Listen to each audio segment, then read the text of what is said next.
இரு கைகளையும் மடியில் திறந்து கவனத்தை தலையுச்சியில் வைத்து நாம் ஸ்ரீ மாதாஜியின் முன்பாக அமர்ந்திருக்கின்றோம். அந்த விழிப்புணர்வோடு நாம் எம்மை கவனிப்போம்.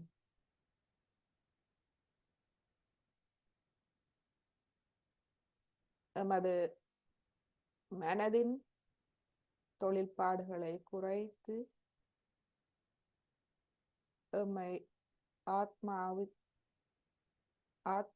பொறுப்பேற்க விட்டுவிடுவோம். அதாவது எமது மனதின் தொழிற்பாடுகளை நாம் குறைத்து எமது அகங்காரம் மமகாரம் அனைத்துக்கும் அப்பால் எமது மனதுக்கு அப்பால் ஆத்ம நிலைக்கு நாம் செல்லுவோம். எமது கவனத்தை தலை உச்சிக்கு கொண்டு செல்வோம். இரு கைகளையும் எமது இறுதிய மட்டத்தில் வைத்து நாம் எம்மை கவனிக்கலாம். எமது கையில் உள்ள ஒவ்வொரு கையிலும் 7 இருப்பிடங்கள் இருக்கின்றது. 7 சக்கரங்களின் இருப்பிடங்கள். உள்ளங்கை மூலாதார சக்கரத்தினிடம் 5 விரல் நுனிகள். இரு கைகளிலும் அவற்றை நாம் கவனிப்போம். அதே நேரம் எமது பிரம்மராந்திரம், எமது வாசல் கதவு திறக்கப்பட வேண்டும்.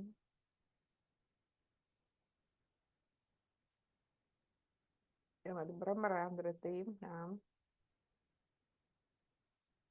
ஸ்ரீ மாதாஜியிடம் கேட்போம். ஸ்ரீ மாதாஜி, எமது பிரம்மராந்திரத்தை திறந்து விடுங்கள்.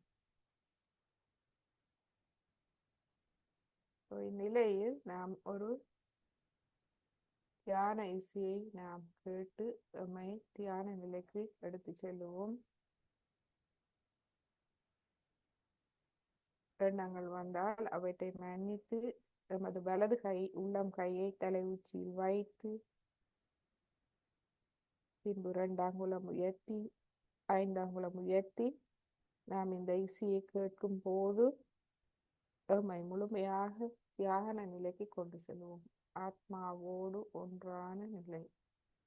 அந்நிலையில் எண்ணங்கள் இல்லை, அமைதி மட்டுமே. அந்நிலையே நமக்கு முழுமையான பாதுகாப்பான நிலை.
எமது வலது கையை தலை உச்சியில் வைத்து நாம் கேட்போம், ஸ்ரீ மாதாஜி எனது பிரம்மராந்திரத்தை திறந்து வையுங்கள் தாயே.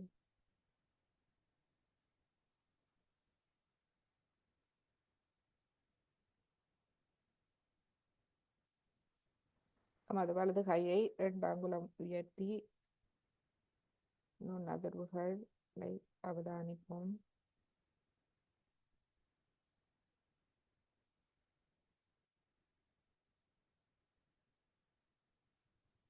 இப்பொழுது ஒரு 5 அங்குல உயரத்தில் கொண்டு சென்று அங்கிருந்து கொண்டு நுண் அதிர்வுகளை அவதானிப்போம்.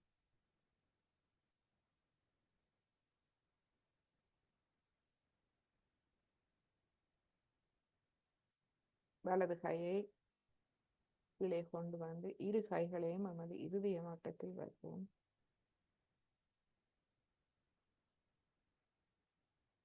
நமது இரு கைகள் விரல் நுனிகளை அவதானிப்போம் மற்றும் கவனம் தலை உச்சி குழியிலிருந்து கொண்டு சற்று கீழ் நாம் சகஸ்ராரத்தை அவதானிப்போம்.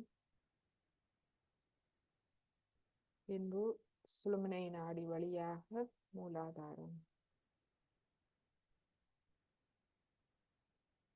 நமது சுவாசம் அமைதியாக சுழுமுனை நாடி வழியாக நடைபெற விட்டுவிடுவோம். கைவிரல் நுனிகளை அவதானிப்போம்.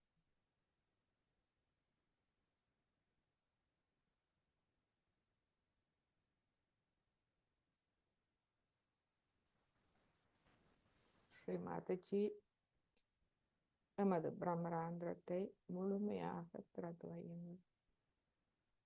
இந்த பிரம்மராந்திரம் திறப்பது மிகவும் முக்கியமானது. பிறந்த குழந்தைகளில் மிகவும் மென்மையான பகுதி அந்த உச்சிக்குழி மீண்டும் நமக்கு திறக்கப்பட வேண்டும். குழந்தைகள் போல்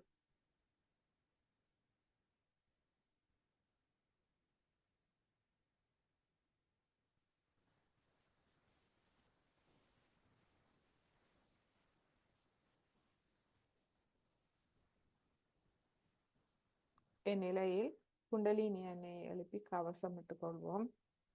முதலாவது தடவை,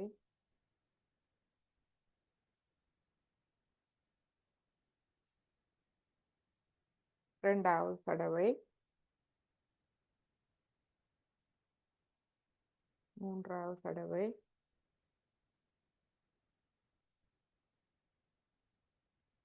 கவசம், மூலாதாரம், சுவாதிஷ்டானம், நாபி, பவசாகரம், இருதயம், விசுத்தி, ஆக்யா, சஹஸ்ராரம்.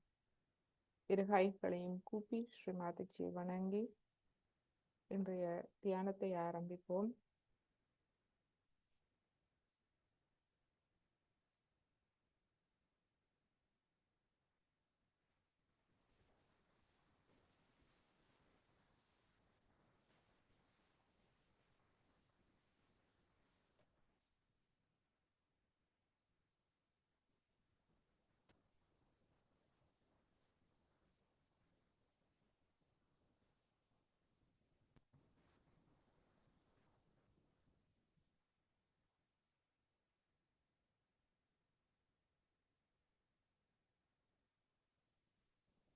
எமது இடது நாடி சுத்திகரிப்புக்கு மெழுகுதிரி தேவையானவர்கள் மெழுகுதிரியும் மற்றும் அனைவரும் உப்பு நீர் தயாராக வைத்திருங்கள்.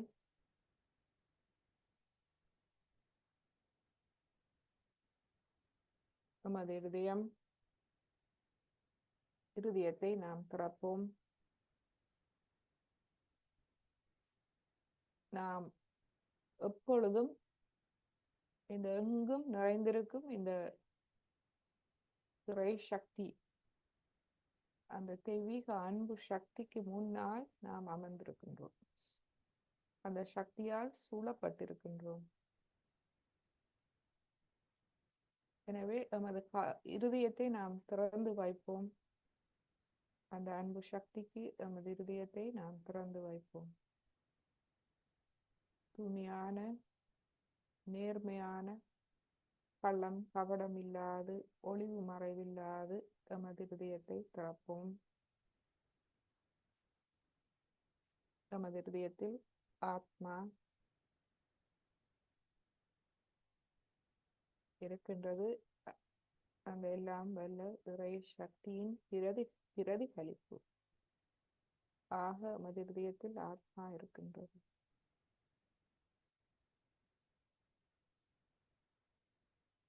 எனவே எப்பொழுதும் எமது இருதயம் தூய்மையாக இருக்க நாம் எமது இருதயத்தை அந்த அன்பு சக்திக்கு திறப்போம்.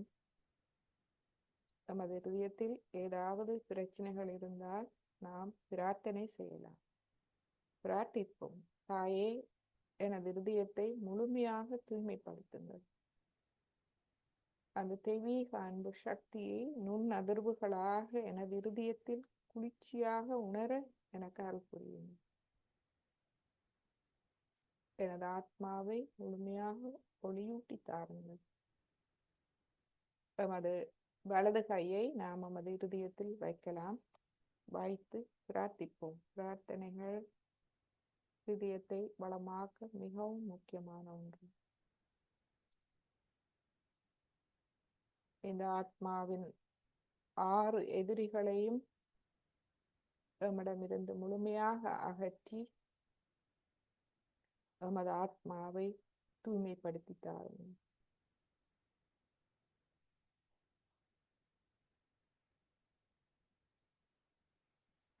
இந்த ஆத்மாவின் 6 எதிரிகளும் எமது 6 சக்கரங்களையும் பாதிக்கின்றது. அதனால் எமது ஆத்மாவை நாம் முழுமையாக பிரதிபலிக்க முடியாது.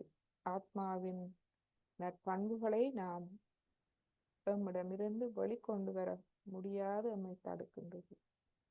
அவை அனைத்தையும் எம்மிடமிருந்து விலக்கிவிடுங்கள். எனது ஆத்மாவை முழுமையாக ஒளியூட்டி தாருங்கள்.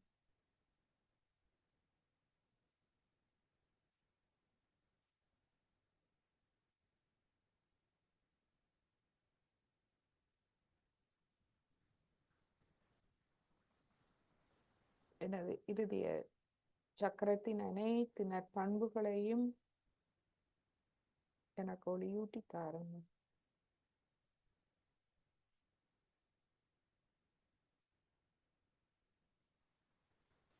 ஆத்மா சச்சித் ஆனந்தம், சச்சித் ஆனந்த ரூபம். அந்நிலையை எனக்கு தாருங்கள். சத்தியத்தை உணர்ந்த நிலையை எனக்கு தாருங்கள். நான் ஒரு தூய ஆத்மா. நான் பரமாத்மாவின் ஒரு சிறு துளி ஆவேன். ஒரு சிறு துளி அங்கமாவேன். அந்த உண்மையை எனக்கு உணரச் செய்யுங்கள். எனது கவனம் இந்த சத்தியத்தால், இந்த உண்மையால் முழுமையாக அறிவூட்டப்பட அருள் புரியுங்கள்.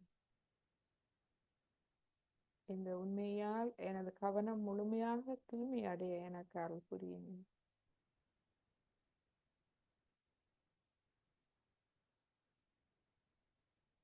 எனது கவனத்தை முழுவதுமாக ஆத்மாவில் நான் வைக்க எனக்கு அருள் புரியுங்கள். இதனால் நான் ஆத்மாவின் அந்த பெரும் அமைதி, திருப்தி, அதனால் ஆனந்தத்தை நான் உணரச் செய்யும். சச்சித் ஆனந்த ரூபம், அந்த நிலையை எனக்கு தந்தருளுங்கள்.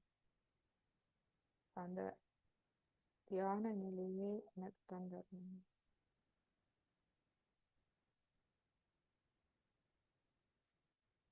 அந்த இணைப்பை எனக்கு தந்தருளுங்கள். யோகாவை எனக்கு தந்தருளுங்கள். ஆத்மா பரமாத்மாவோடு ஒன்றான நிலையை எனக்கு தந்தருளுங்கள்.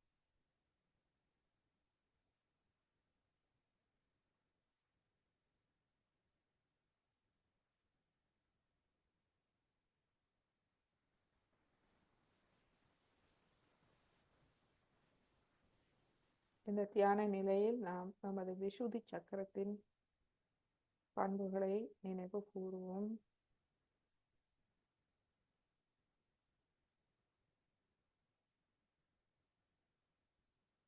நாம் ஆத்மாவை முழுமையாக வெளிப்படுத்துவது விசுதி சக்கரம் மூலமாக.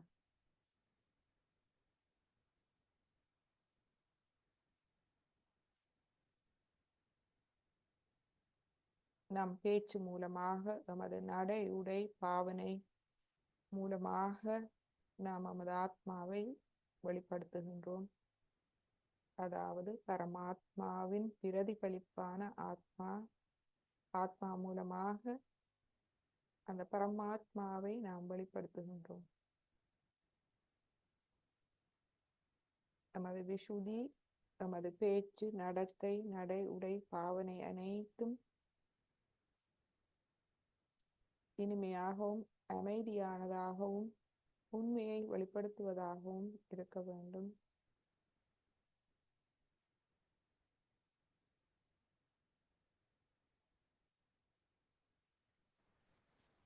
நான் ஒரு தூய ஆத்மா என்ற சுயமரியாதை நாம் வெளிப்படுத்துகிறோம் விசுதி சக்கரம் மூலமாக. சுயமரியாதை என்பது நாம் குற்றங்கள் செய்திருந்தாலும் அவற்றால் துவண்டு போகாது குற்ற உணர்வின்றி எம்மை நாம் எதிர்கொள்கின்றோம். எம்மை எதிர்கொண்டு எம்மை திருத்தி சரியான வழியில் வழி நடத்தும் திறனையும் அறிவையும் கொண்டிருக்கின்றோம்.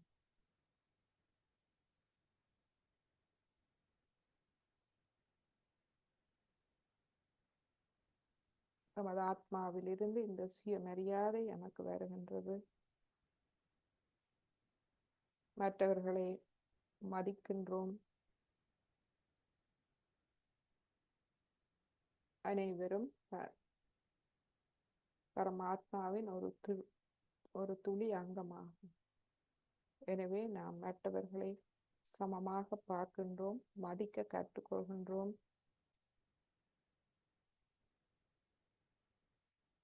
இதனால் நல்ல உறவை வளர்த்து கொள்ள நமக்கு விசுதி சக்கரம் உதவுகின்றது. நாம் மற்றவர்களோடு தொடர்பு கொள்வது மட்டுமல்ல, அந்த தெய்வீக அன்பு சக்தியோடு நாம் தொடர்பு கொள்கின்றோம்.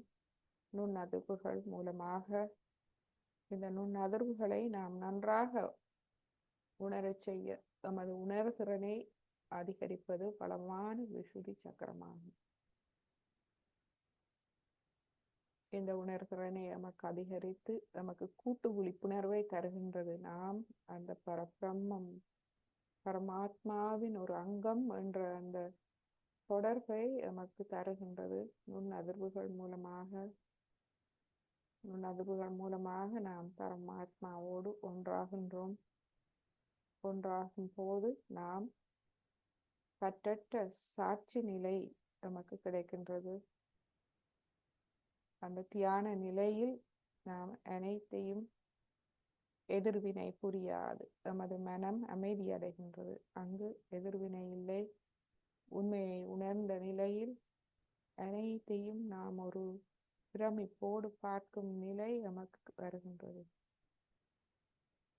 பற்றற்ற சாட்சி நிலை, கூட்டு விழிப்புணர்வு. இதுவே நமது விசுதி சக்கரத்தின் பண்புகளாகும்.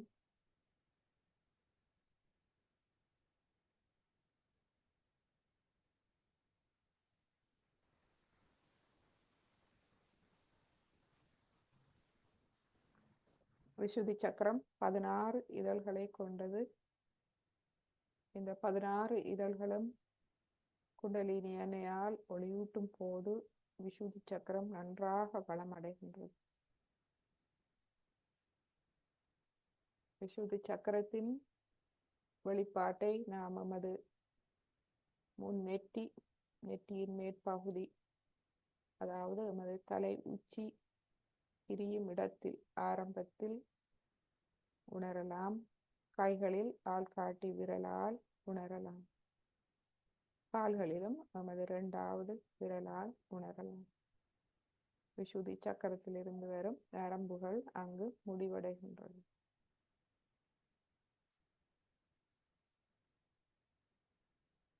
நாம் பிரார்த்திப்போம். தாயே, எமது விசுதி சக்கரத்தின் 16 இதழ்களையும் முழுமையாக ஒளியூட்டி தாருங்கள். விசுதி சக்கரமே எமது உடல் ரீதியாக எமது முகம், கண், வாய், நாக்கு, தைராய்டு சுரப்பி இவற்றை கவனித்துக் கொள்கின்றது. மிக முக்கியமான சக்தி மையமாகும்.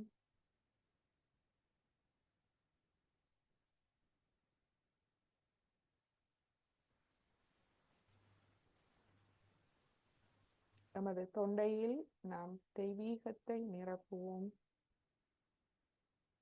தெய்வீகத்தால் நமது தொண்டை நிரம்பும் போது, நமது விசுதி சக்கரம் வளமடையும் போது, நமது பேச்சு, நடத்தைகள், நடை, உடை, பாவனை, நமது வாழ்க்கை முறை அனைத்திலிருந்தும் தெய்வீகம் வெளிப்பட ஆரம்பிக்கின்றது.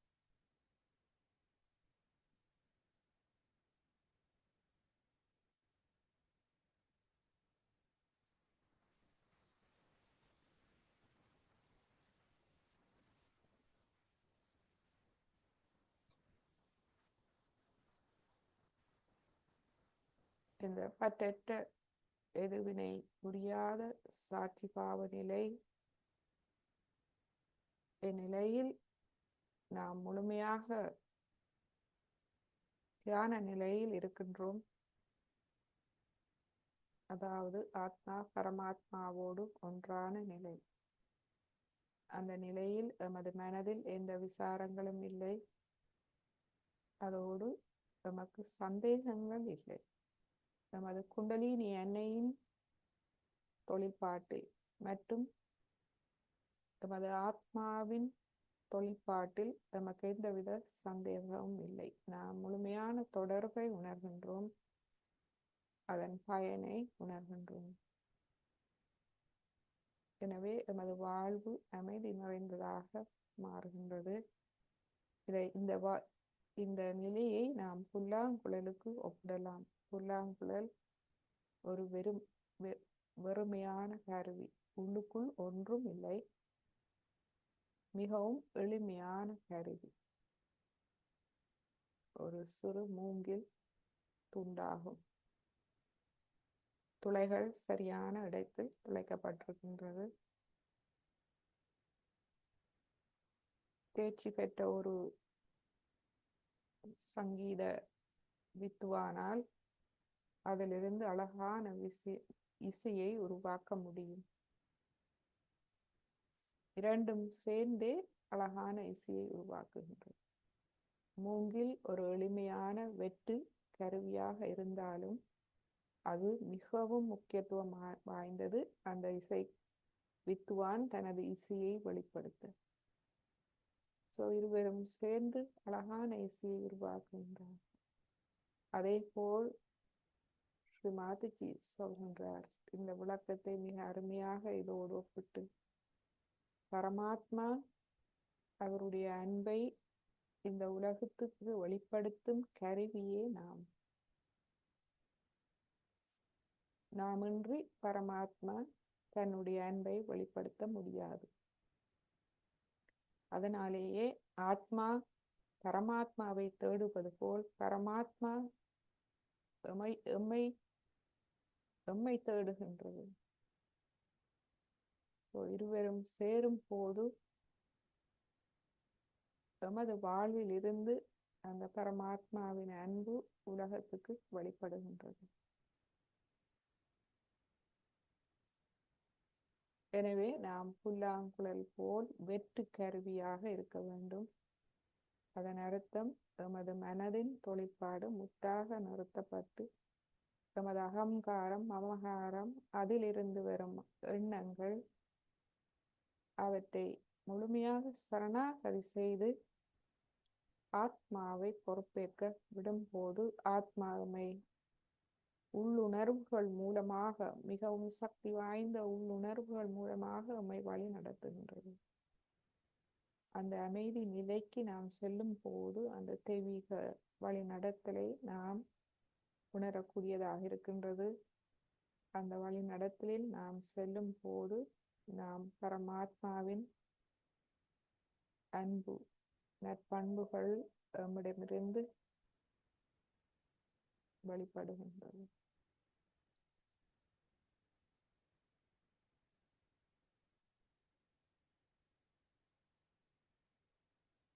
எனவே நமது விசுதி சக்கரத்தை நாம் வளமாக வைத்துக் கொள்வோம்.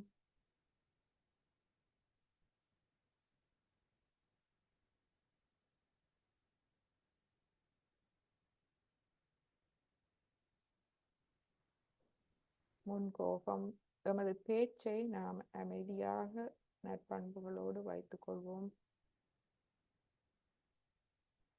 மற்றும் புகைப்பிடித்தல், மது போன்றவை எமது விசுதி சக்கரத்தை பாதிக்கின்றது.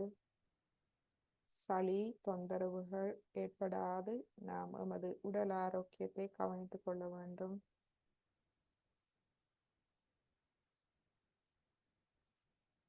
காலை மாலை தினசரி தியானம் மற்றும் சில ஆரோக்கிய குறிப்புகள் மூலமாக எமது விசுதி சக்கரத்தை நாம் வளமாக வைத்துக் கொள்ள வேண்டும்.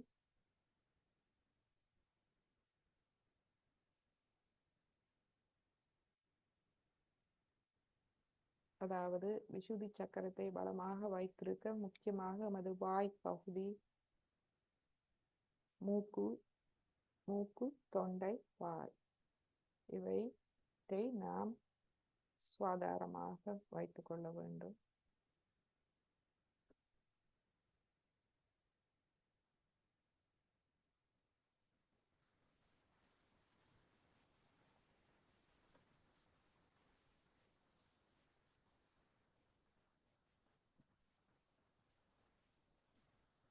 இப்பொழுது நாம் எமது இதயம் மற்றும் விசுதி குறித்து தியானித்தோம்.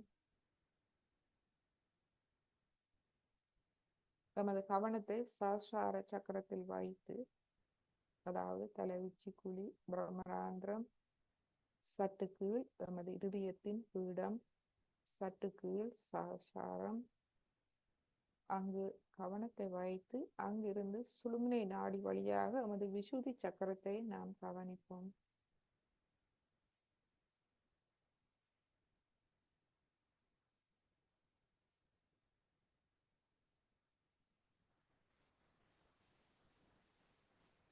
விசுதி சக்கரம் எமது கைகளில் நுண் அதிர்வுகளை அதிகரிக்க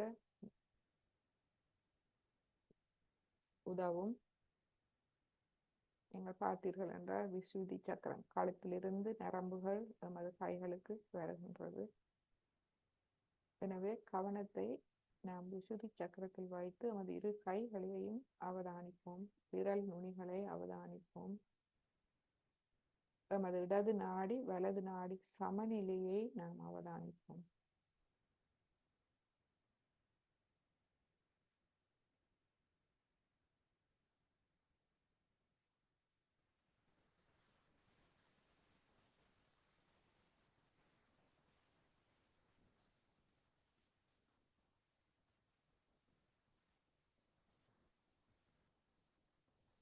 கைகளில் நுண் அதிர்வுகள் அதிகரிப்பதை காண முடிகின்றதா என்று பாருங்கள். ஏனென்றால் நாம் கவனத்தை விசுதி சக்கரத்தில் இப்பொழுது வைக்கின்றோம். நமது தூய கவனம் மற்றும் நாம் எங்கும் நிறைந்திருக்கும் இந்த இறை அன்பு சக்திக்கு முன்னால் அமர்ந்திருக்கின்றோம். எனவே எமது விசுதி சக்கரத்தை, எமது இருதயத்தை, எமது நாடிகள், அனைத்து சக்கரங்களையும் நாம் அந்த அன்பு சக்திக்கு திறப்போம். சாட்சி பாவ நிலையில் அவதானிப்போம்.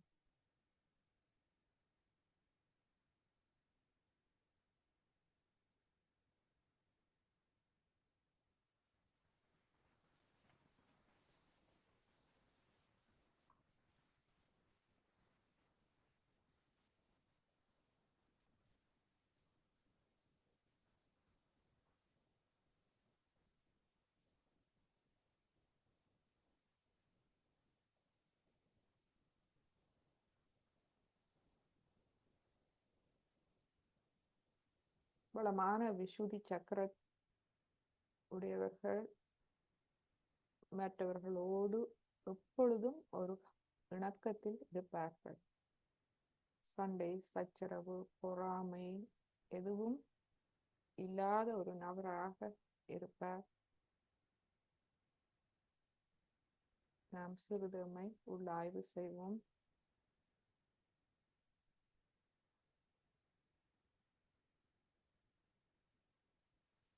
நாம் அனைவரும் பரமாத்மாவின் சிறு துளிகள்.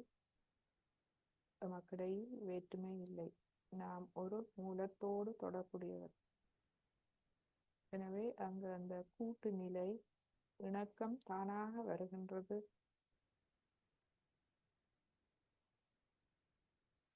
நாம் சுயமரியாதையோடு மற்றவர்களையும் மதிப்பவர்களாக மாறுகின்றோம்.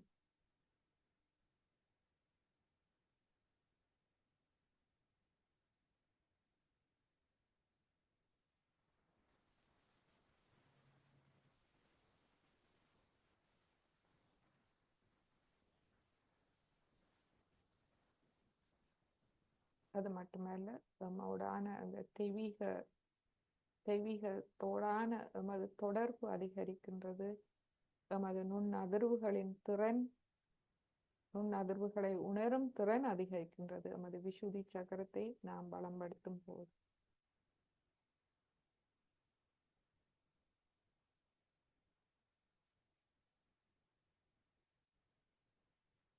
அதாவது எமது ஆத்மாவை நாம் எமது விசுதி சக்கரம் மூலமாக வெளிப்படுத்துகின்றோம்.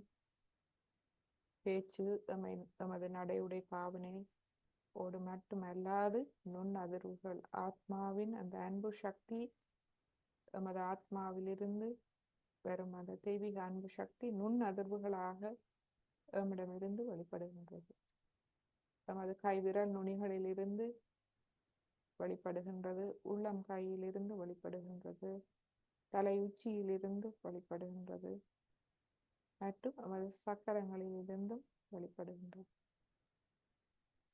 மொத்தத்தில் எமது ஜீவன் எமது ஆத்மாவிலிருந்து நற்பண்புகள் நுண்ணதிர்வுகளாக வெளிப்படுகின்றது.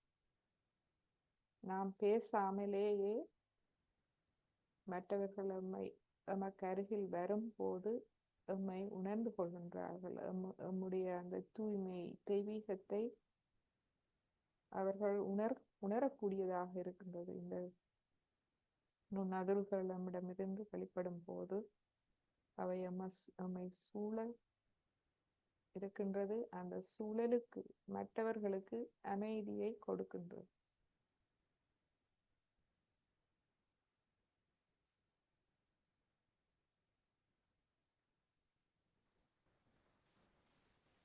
இப்பொழுது நமது வலது கையை விசுதியில் வைப்போம். அனைவரும் உப்பு நீரில் நீங்கள் கால்களை வைக்கலாம். நாம் இன்று நமது விசுதி சக்கரத்தை தூய்மைப்படுத்துவோம்.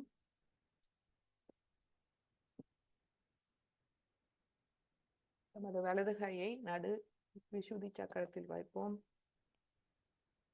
நீங்கள் விரும்பினால் சிறிது கடிகாரம் சுற்றும் திசையில் சிறிது உங்களுடைய தொண்டையை மசாஜ் செய்து கொள்ளலாம். மெதுவாக மசாஜ் செய்து கொள்ளலாம்.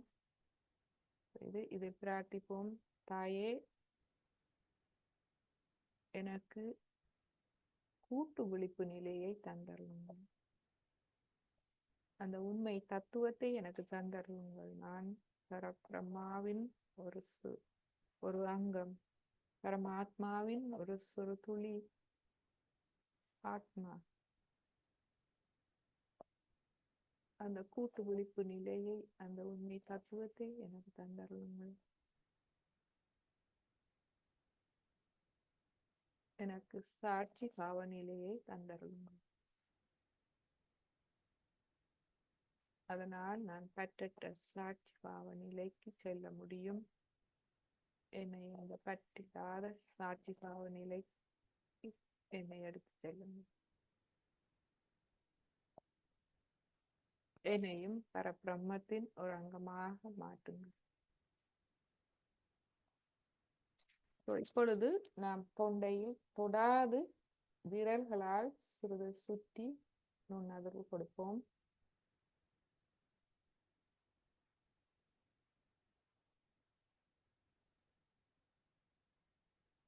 தலை உச்சியில் இருந்து கொண்டு நமது விசுதி சக்கரத்தை கவனிப்போம். அதே நேரம் நமது கை விரல்களில் மாற்றத்தை கவனிப்போம். விசுதி சக்கரத்துக்கு நாம் நுண்ணதிர்வுகள் கொடுக்கும் போது நமது உணர்திறன் அதிகரிப்பதை நாம் காணலாம்.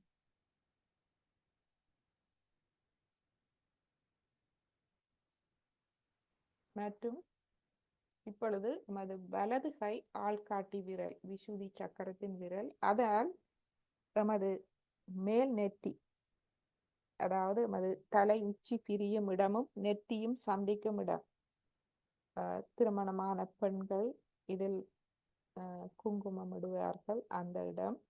அந்த இடத்தில் நமது வலது கை ஆள்காட்டி விரலால் நாம் சிறிது மசாஜ் செய்வோம். இதுவே பரபிரம்மத்தின் இடமாகும். பரபிரம்மாவின் இடம், பரம்பொருளின் இடம். நமது விசுதி சக்கரம் நம்மை பரம்பொருளோடு தொடர்பு கொள்ள வைக்கின்றது. இதுவே அந்த இடமாகும். அந்த இடத்தில் நாம் மெதுவாக சிறிது மசாஜ் செய்து கொள்வோம். செய்த பின்பு இப்பொழுது நமது வலது உள்ளம் கையை சற்று மேல் அந்த விசுதி சக்கரத்தின் பீடம் என்று சொல்லப்படும் நமது மூளையில் விசுதி சக்கரத்தின் பீடமே அந்த இடம், பரமாத்மாவின் இடம். அந்த இடத்தில் சற்று மேல் நமது கையை வைத்து அவதானிப்போம். அதில் நாம் குளிர்ந்த நுண் அதிர்வுகள், அந்த அன்பு சக்தியை உணர முடிகின்றதா என்று கவனிப்போம்.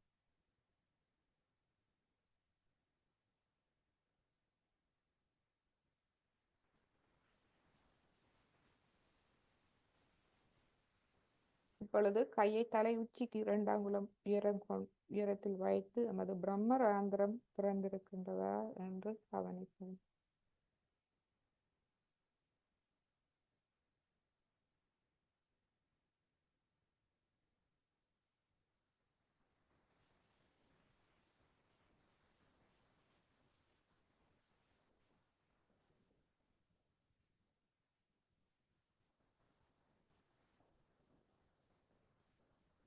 இப்பொழுது நமது வலது கையை இருதய மட்டத்தில் கொண்டு வந்து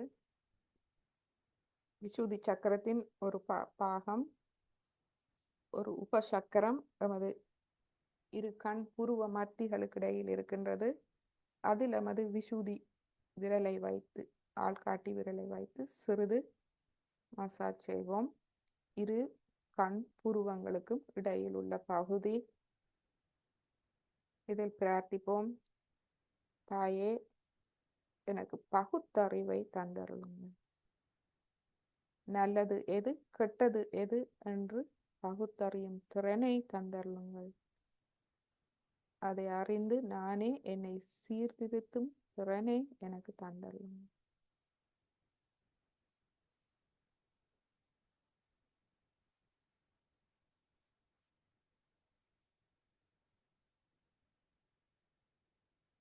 இப்பொழுது நமது வலது கையை நாம் மீண்டும் இருதய மட்டத்துக்கு கொண்டு வருவோம். இரு கைகளையும்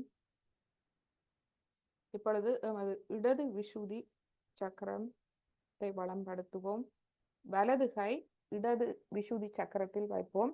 அதாவது இடது பக்க கழுத்தும் தோல் மூட்டும் சந்திக்கும் இடம் வைத்து நமது தலையை வலது பக்கமாக திருப்புவோம்.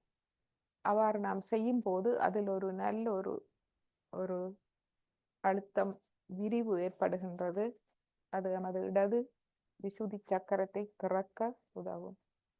அதில் கையை வைத்து நாம் சொல்லுவோம், தாயே தங்கள் அருளால் நான் ஆத்ம விழிப்புணர்வு பெற்றுக்கொண்டேன்.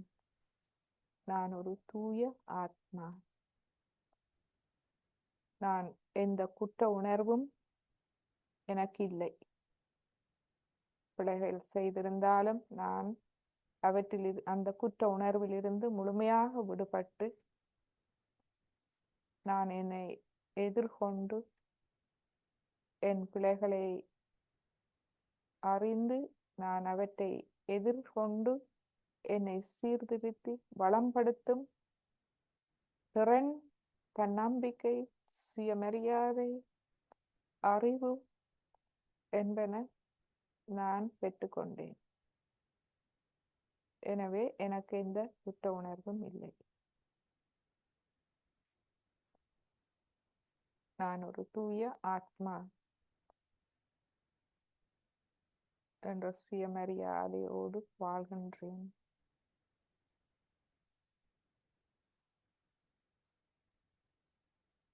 கடந்த காலம் முடிந்த ஒன்று. அதை பற்றி நாம் அதிலிருந்து முழுமையாக விடுபட வேண்டும்.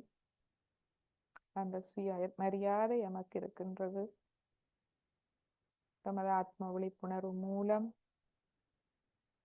அதை நாம் பெற்றுக்கொண்டோம்.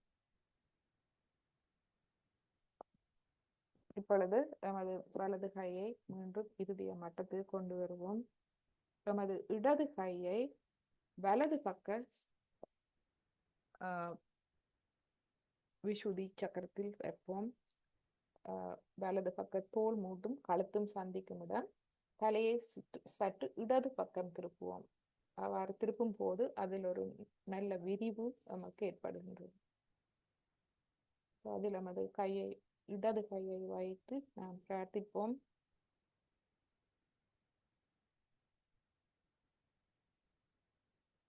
நாம் பிறரை மதிக்கின்றோம். ஏனென்றால் நமக்கு இப்பொழுது உண்மை தத்துவம் நன்றாக தெரிகின்றது. எனவே நாம் மற்றவர்களை மதிக்கின்றோம். அதோடு நமது பேச்சு, நடத்தை, நடை, உடை, பாவனை அனைத்தும் தெய்வீகத்தை வெளிப்படுத்துகின்றது. நமது பேச்சு, நடையுடைய பாவனையில் தெய்வீகம் இருக்கின்றது. எனவே இதில் நாம் தெய்வீக நம்பிக்கையோடு சொல்லுவோம். நீங்களே எனது இனிமையான வார்த்தைகளும் செயல்களும், இனிமையான வார்த்தைகளுக்கும் எனது நடை, உடை, பாவனை, செயல்கள் அனைத்துக்கும் காரணமாக இருப்பவர் தாங்களே. எனக்குள் இருக்கும் அந்த தெய்வீகம், ஆத்மாவின் நற்பண்புகளே. ஆத்மாவே அனைத்துக்கும் காரணமாக இருக்கின்றது.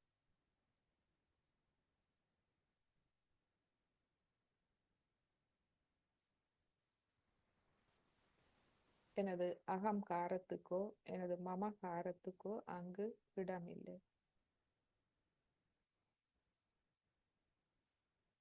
அவை எண்ணங்கள் மூலம் எம்மை எமது கவனத்தை தவறான இடங்களுக்கு எடுத்து செல்லலாம். அவை இப்பொழுது இல்லை. ஆத்மாவே அனைத்துக்கும் காரணமாக இருக்கின்றது. அந்த தெய்வீக ஆத்மாவே தெய்வீகம்.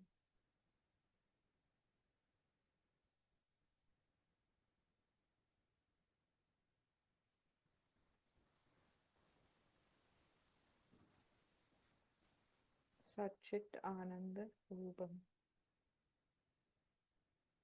இப்பொழுது எமது இடது கையை நாம் எமது இறுதிய மட்டத்தில் கொண்டு வருவோம். அமைதியாக சிறிது நேரம் தியானிப்போம். கவனம் தலை உச்சி குழிக்கு சற்று மேல். தலை உச்சி குழி எமது இதய பீடம், அதற்கு கீழ் எமது தலைக்குள் சகஸ்வாரம். 1000 நரம்புகள் முடிவடையும் இடம் சகஸ்வாரம். அந்த 1000 நரம்புகளையும் தளர்வடைய செய்து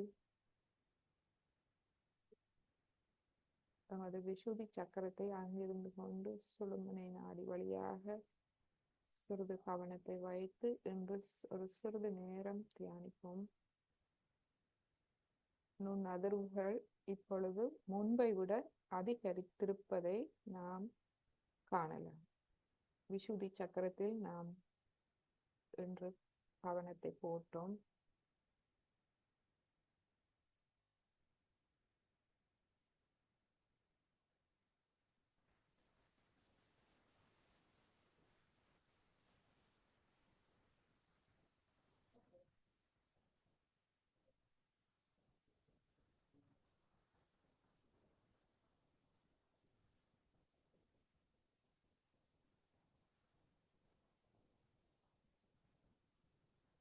அது வலது கையை தலை உச்சி குழியில் வைப்போம். வலது உள்ளம் கையை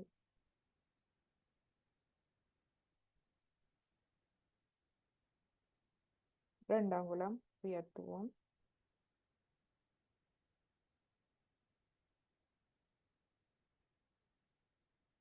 நமது சஹஸ்ராரம் 1000 நரம்புகள்.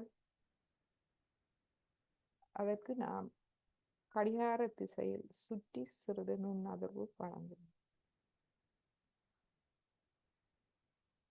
வலது கை விரல் நுனிகளால் நமது தலையை சுற்றி கடிகார திசையில் அல்லது வலம் சுழியாக சுற்றி எமது சஹஸ்ராரத்தின் 1000 நரம்புகள் அவைகளுக்கு சிறிது நுண் அதிர்வுகளை நாம் வழங்குவோம்.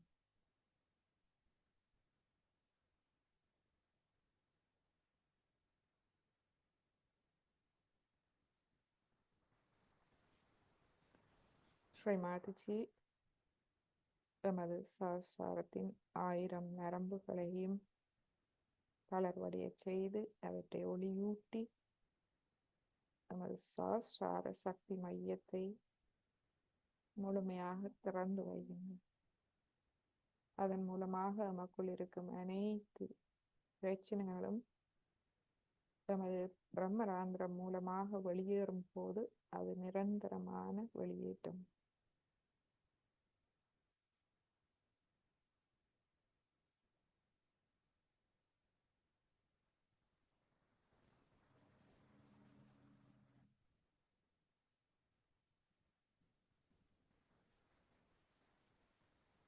இப்பொழுது கையை ஒரு 5 அங்குல உயரத்தில் வைத்து அவதானிப்போம்.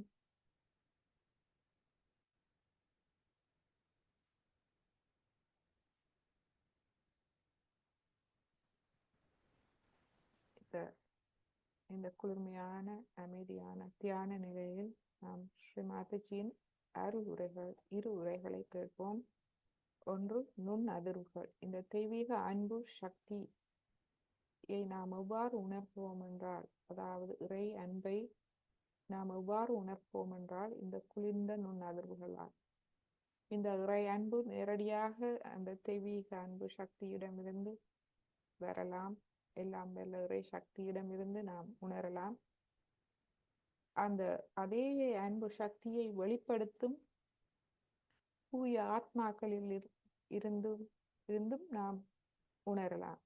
அதாவது நாம் தியானத்தில் ஈடுபடுபவர்களாக இருந்தால் நாம் ஒருவருக்கொருவர் அதை உணர்ந்து கொள்ளலாம். ஏனென்றால் அதே அன்பு சக்தியை எமது ஆத்மா உமிழ்கின்றது. எமது ஜீவனில் இருந்தும் அவை வெளிப்படுகின்றன. எனவே இப்பொழுது நாம் ஸ்ரீ மாதாஜியின் அந்த உரைகளை கேட்போம்.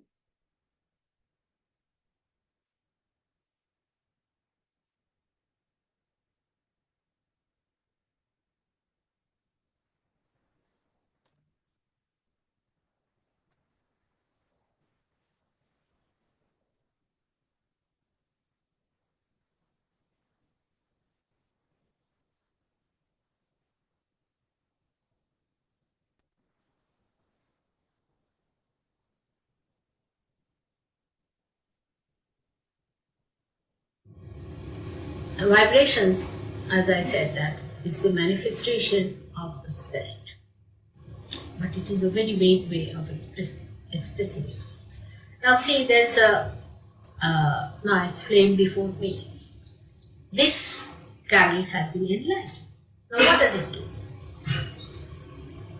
It gives you light.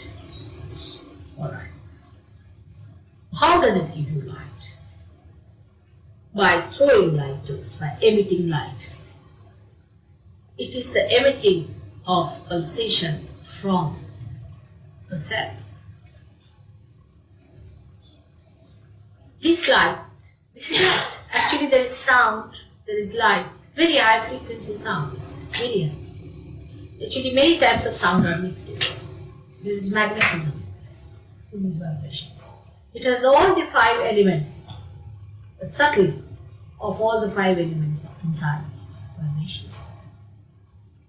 They are talking, they are telling you, they are guiding you, they are helping you. It's because the spirit is working. Like this light you take in your hand, you go in the darkness and you see that there is impediment in between. You have to cross it. So you get the idea with this light. The light is doing that for you. So when the spirit pulsates in your conscious mind, then it is a self-realized personality. But in the unconscious it is there all the time working. Actually the spirit itself comes out. It's as big as your thumb is. You can contain your thumb in your heart. That is the reflection of God Almighty within us, because heart receives that image within itself. It is pulsating and is emitting the knowledge through our unconscious. Spirit is an unconscious being till we are realized. Once we are realized, it becomes conscious. It starts emitting itself and pulsating. And what is spirit? Is God Almighty Himself in a miniature form which is reflected in us. The more we clean our heart, which represents all the 7 chakras within us. There are 7 auras around our heart. All the 7 chakras which are here in the Sahasrara, the seats are there, and all the 7 chakras that are within us have 7 auras around our heart. And when all of them are clear-cut, absolutely pure, integrated, then the complete emission starts of those vibrations.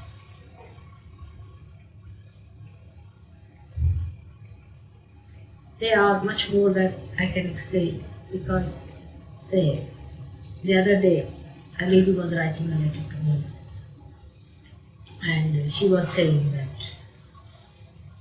Mother, I'm so sorry, my accommodation problem is at the climax, and very frustrating letter to begin with, and I'm absolutely as if she's going to be doomed now, the way she was writing. I mean, it's such a trivial thing like that, but she was very much concerned because she didn't know where to go. And first half of the letter is like that, second half is this, that Mother, just now I've received a letter from the authorities that they have allotted me a very beautiful place in such places. The second half is this. No, I would say this is all vibrations, because it is all pervading power. You become one with the all pervading power. So how it helps?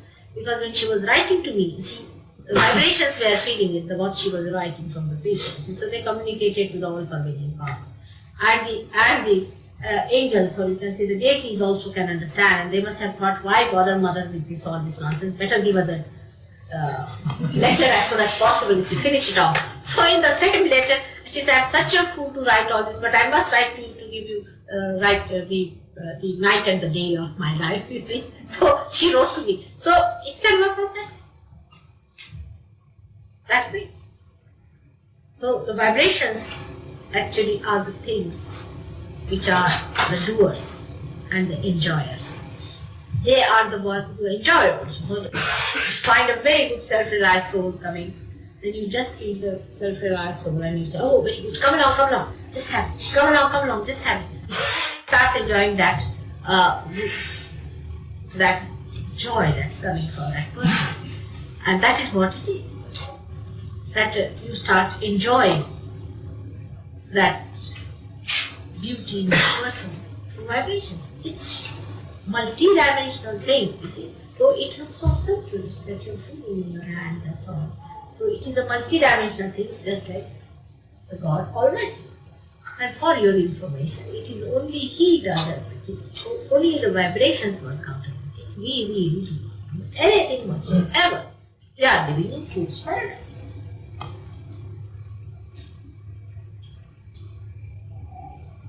For example, the tree dies, alright, and you change it over and make a nice seat for me to sit down. Alright, so what tree is dead and you make a seat and you say, oh, you have built this, you have done that. What do you do? Can you sprout even a small little seed? You cannot.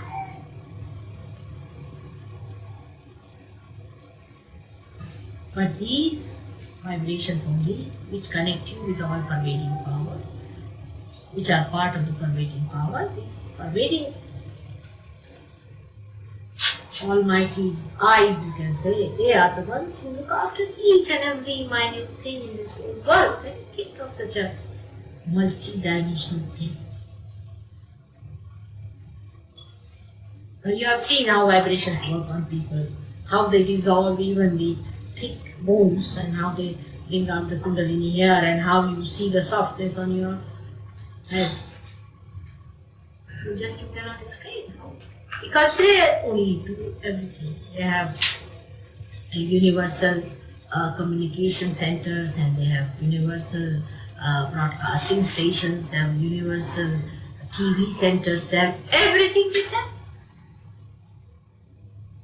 In short, you just copy them a little bit and you think you are doing something, but you really don't do anything whatsoever.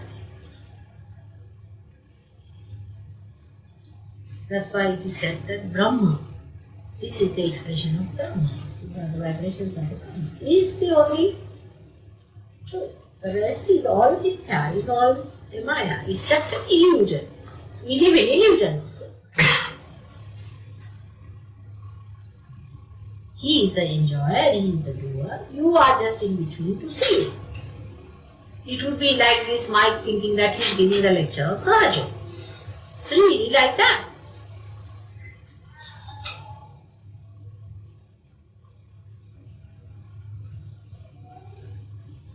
So, to explain what is vibrations may not be so simple in all its details, but the overall idea I have given to you. Is it alright?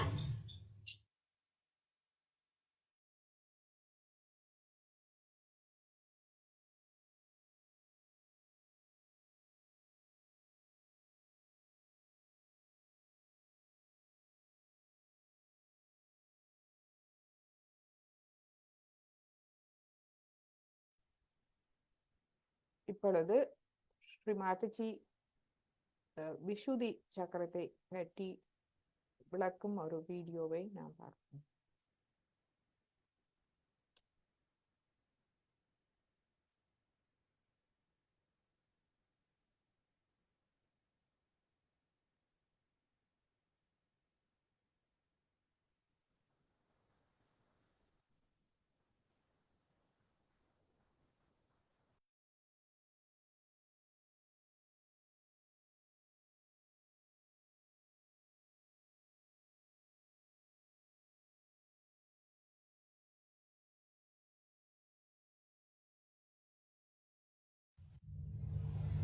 So when we talk of communications, first of all, the greatest thing is the communication between human beings. And when we have to think of the communication with the human beings, many people think that by aggression you will communicate better, which is not true. I mean, if somebody wants to get something out of someone, say, so you go there and just talk. I have to have, how can you do it? This, that. As it is, it's no.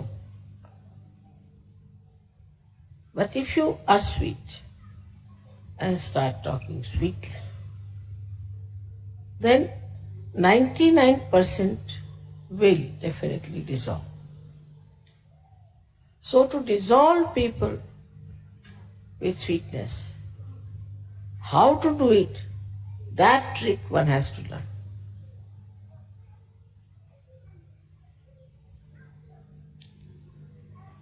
How with sweetness you can dissolve people. This is one of his special qualities, that you talk to someone in such a manner, genuinely, in a very sweet manner, and the problem between you and that person will be dissolved. Absolutely. Now there are many tricks. How to talk to someone is one of the biggest things one has to learn.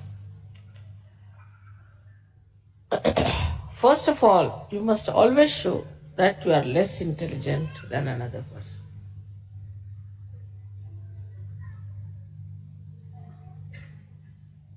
Like I'm talking to scientists, I will say, I'm sorry, I don't know any science, no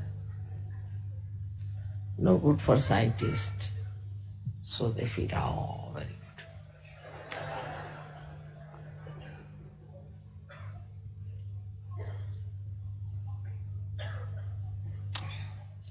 If you have to talk to some musician, you must say, I don't know any music. No, I've learned a little bit, but not much. Musician feels very happy. You may call it a pampering of the ego. You may call it. But there's no harm in saying that I am nothing compared to you. So the first trick is complete humility when you talk to another person. It's a sign of greatness. It's a sign of fulfillment. As the trees, when they are laden with fruits, they bend down. So the first of all, if you say, I am no one, I don't understand anything, but I would like to hear. This is first. First quality of communication is to be extremely humble about yourself. The another person should not know who you are. And there's a lot of fun in it. Say for example now, I can say about myself that my husband was very highly placed in India. I met a friend in Delhi. She was studying with me in school and in college. And she asked me, where do you live? I told her in Meenabag, which was just a useless small little place meant for very ordinary officers, because they had not allotted us any house or anything. So temporarily we were there. She said, what is your husband doing? I said, doing so with some government servant. I didn't tell her. He came down. So he just looked at me, smiled. He said, do you know him? I said, he's my husband. She was shocked. He's your husband? Oh my God, why didn't you tell me? Immediately the whole thing changed. And she felt so ashamed of herself. She had started looking down upon me that I'm married to some clerk or someone.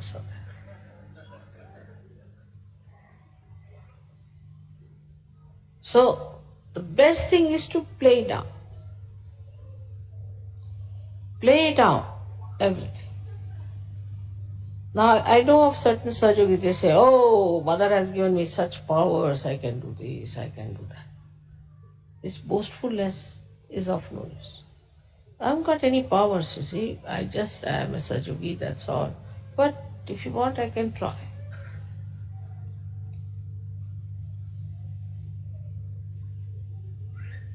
So is to play down as much as you can. Practice this at home. First practice and they don't do it. So that is one of the greatest qualities of communication with others. Second thing, I think in the whole of Gita, if you read it, this one very important thing is krodhat vijayati samoha. See, among all the worst things that we have, according to him, we have 6 enemies. But in Gita, he started with krodha. He said, starts with krodha, with anger. If you have anger within you, then you are not a master at all. There's no need for a master to get angry because he can play about. He can make you dance like this. What is the need to lose your temper? But that mastery, if you don't have of handling people, then after 5-6 minutes of talk, your voice starts raising and a sort of something starts barking. Because that temper is still inside you burning. But for a master, there should be no temper. No need. He has started with krodha, that with the krodha all problems start. From one to another to another to another. So we should watch out if we are angry people. Anger comes from Vishuddhi. Starts from liver, Vishnu, but expressed through Vishuddhi. Face becomes red, eyes become red. From the mouth, you start saying all kinds of horrible things, and the whole expression becomes so different when you are angry. So this anger is to be seen. Where is it? Within us, where is it, this anger? Liver? All right, I'll put it right. So to master it, you have to face yourself clearly. Many people have seen, people say, Mother, this lady is such a hot-tempered woman, she's so dominating. She does this, she does that. But if you tell her, so, no, I don't do that way. No, I'm very good. But how others are saying that? I don't know, but I'm very good. Finished. If somebody is saying that, then you watch yourself. Do you get into tempers or not? Are you losing your temper? It's very easy to make it out. Then face. So the trick of the trade is to face yourself and see for yourself how much you are lacking. So first is humility, which should be genuine. And secondly is equanimity. No temper. There is no need to take to temper. At the most you can say, what are you doing? Why are you doing that way? Now if you do something, maybe something I might say which I do not like, so I don't want to say like that. At the most, up to that point is all right, that you should say that I dislike it. But not to go further with it. If you just stop at a point, then this habit of getting into temper will go away. This arrogance will go away. Which has to go? This arrogance has to go, this temper has to go, and then you will be surprised, you will feel very much relieved. Because this anger, once it comes in, reacts and catches your left Vishuddhi, and you become guilty. You feel very bad. Why I said so? I should not have said. So Vishuddhi is finished. Left Vishuddhi means it's a headache. It goes on accumulating like a storehouse there, all your anger, temper, whatever you have. And this left Vishuddhi catches. And you know the problems of left Vishuddhi. So if you get angry with someone, don't feel guilty. But go before the mirror and slap yourself nicely twice. Now you get angry with yourself. Let me get angry. Then stand before the mirror. Shoot, shoot, shoot, like that. In the same manner as you get angry, try to act. See, you never feel guilty. Or maybe more angry would be better. So you empty out your lotus. Next time you won't do it. But feeling guilty means you'll again repeat and repeat and repeat the same thing. So this temper is expressed by men differently and women by differently. And I'm very much worried about the women sometimes because they take to water power. Then I'm lost. But those who have ego too much cry much more. That's the sign. I've seen. If you say anything to them, immediately they start crying. Because already the left Vishuddhi is there full, like a full balloon. When you touch them, it becomes water. But men, their temper is different style, as you know very well. That when they get angry, they might fight with each other, box everyone, and then settle down nicely and have something to drink. Let us have it out, you see, they'll say. Take out. But women don't. They keep it there. And once they keep it, then it becomes tears. It starts coming down. So these are just tears out of joy, happiness, that's different. Or out of feelings for others. But it's not that. But it's tears just to impress another person that you are very sad or something.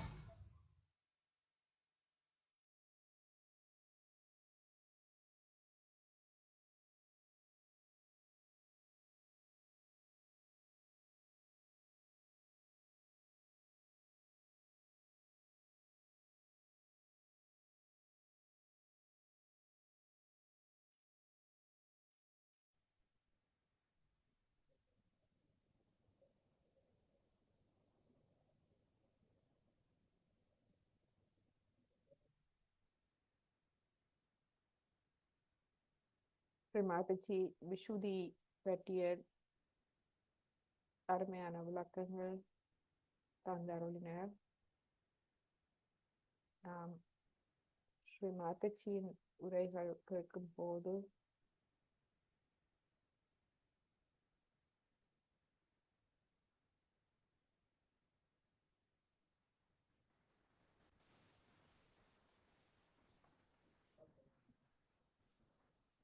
Sri மாதச்சி சொல்லும் விடயங்களை நாம் குறித்து வைத்துக் கொள்ளலாம். அதாவது சில விடயங்கள் எமக்கு தேவையானவையாக இருக்கும், சில விடயங்கள் எமது மனதை தொட்டதாக இருக்கும், எமக்குள் மாற்றத்தை ஏற்படுத்தியதாக இருக்கும். இவற்றை நாம் குறித்து வைத்துக் கொள்ளலாம். இந்த குறிப்புகள் அந்த பண்புகளை எமக்குள் நிலைநிறுத்தி கொள்ள, அந்த பண்புகள் எம்முடையவையாக மாற அவை உதவி செய்யும். அதாவது நமக்கு சில நேரங்களில் கோபத்தை கட்டுப்படுத்த முடியாத ஒரு நிலை இருந்தால் கோபத்தை பற்றி நாம் சரியாக விளங்கிக் கொள்ள வேண்டும். இது ஏன் வருகின்றது, இது எதனால் வருகின்றது, அதை எவ்வாறு சமாளிப்பது என்று நீங்கள் குறித்து வைத்துக் கொண்டால் அது உங்கள் நடைமுறையில் அதை இலகுவாக நீங்கள் கொண்டு வரலாம். பின்பு அது உங்களுடைய ஒரு நற்பண்பாக மாறிவிடும்.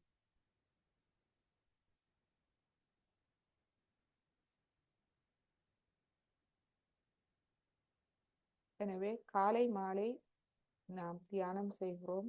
அதில் நாம் அந்த தியானம் மூலமாக வரும் வளர்ச்சி நாள் முழுவதும் எமது வாழ்வில் ஒவ்வொரு அம்சத்திலும் வெளிப்பட வேண்டும். அது வெளிப்புறமான தியானம். உள்முக தியானம் நாம் காலை மாலை தியானிக்கின்றோம். வெளிப்புறமான தியானம். அந்த தியானத்தில் நாம் அடைந்த வளர்ச்சி, அறிவு, அவை எவ்வாறு எமது வாழ்க்கையில் ஒவ்வொரு அம்சத்திலும் வெளிப்படுகின்றது என்பது வெளிமுகமான தியானம். மேலும் இவ்வளவு அருமையான ஆன்மீக அறிவு, தியானம் பற்றிய அறிவை நமக்கு தந்து அவற்றை நாம் நடைமுறையில் எவ்வாறு செயல்படுத்துவது என்பதை நமக்கு மிக எளிய முறையில் நமக்கு எடுத்துரைக்கும், நமக்கு தந்தருளும் நமது குரு ஸ்ரீ மாதச்சி அவர்களுக்கு நமது இதயபூர்வமான நன்றிகளை கூறி இன்றைய தியானத்தை முடித்துக் கொள்வோம். ஆன்மீகம் என்ற பெரிய வார்த்தை இதுவரை காலமும் சாதாரண மக்களுக்கு புரியாமல் இருந்தது. அதை எளிய முறையில், நடைமுறையில் நமக்கு புரிய வைத்து, அது எமக்குள்ளேயே இருக்கின்றது. இந்த அனைத்து அறிவும் எமக்குள்ளேயே இருக்கின்றது. அதை மிக எளிமையாக எமக்குள்ளிருந்து வெளிக்கொண்டு வந்து எம்மை மேலும் மேலும் தன்னுடைய நிலைக்கு, குரு நிலைக்கு எம்மை உயர்த்தும் எமது குரு, அன்பான தாய் ஸ்ரீ மாதச்சிக்கு இதயபூர்வமாக மீண்டும் மீண்டும் மீண்டும் மீண்டும் நாம் நமது நன்றியை கூறி இன்றைய தியானத்தை முடித்துக் கொள்வோம். மற்றும் அனைத்தும் நமக்கு இலவசமாக தந்தருகின்ற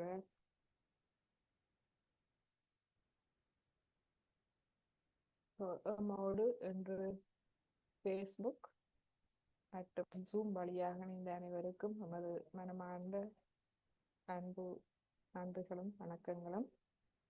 உங்களுடைய கருத்துக்கள், கேள்விகள், உங்களுடைய அனுபவ பகிர்வு எதுவானாலும் நீங்கள் சட் மூலமாக, ஃபேஸ்புக்கில் இருப்பவர்கள் சட் மூலமாக நம்மோடு தொடர்பு கொள்ளலாம். ஜூமில் இருப்பவர்கள் அன்மியூட் பண்ணி நீங்கள் கதைக்கலாம்.